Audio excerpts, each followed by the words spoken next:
मौत के मुताल्लिक़ कुरान मजीद में अल्लाह अज़्ज़ व जल ने इरशाद फरमाया कि बेशक हर नफ्स को मौत का मज़ा चखना है। इसी तरह एक आयत मिलती है कि तुम जहाँ भी होंगे मौत तुम्हें आ पकड़ेगी, चाहे तुम मजबूत किलों में क्यों न रह रहे हो। ये और इस तरह की आयतें हमें बतलाती है कि मौत एक अटल हकीकत है, उसका एक वक्त डिसाइडेड है, मुअय्यन है, वो उसी लम्हे आकर रहेगी। बाकी सब इंसान का अपना सोचने का तरीक़ा है, अपनी बातें हैं और कुछ भी नहीं है।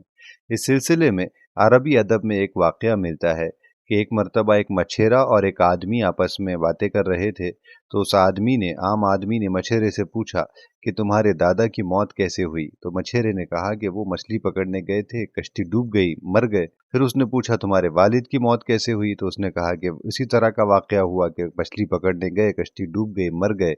तो आम आदमी बोला उस मछेरे से कि कमाल है कि तुम्हारे दादा की मौत भी पानी में डूबकर हुई, तुम्हारे वालिद भी जब मछली पकड़ने गए पानी में डूबकर मर गए, तो तुम्हारी हिम्मत की दाद देनी पड़ेगी कि तुम आज भी वही पेशा इख्तियार किए हुए हो और मछली पकड़ने पानी में जाते हो।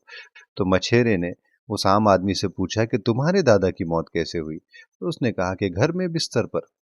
फिर उसने पूछा कि तुम्हारे वालिद की मौत कहाँ पर हुई? तो उसने कहा कि घर में बिस्तर पर। तो उस मछेरे ने उस आम आदमी से पूछा, अच्छा ये बताओ तुम्हारे दादा की मौत कहाँ पर हुई? तो उसने कहा कि घर में बिस्तर पर। फिर उसने पूछा कि तुम्हारे वालिद की मौत कहाँ पर हुई? तो उस आम आदमी ने कहा घर में बिस्तर पर।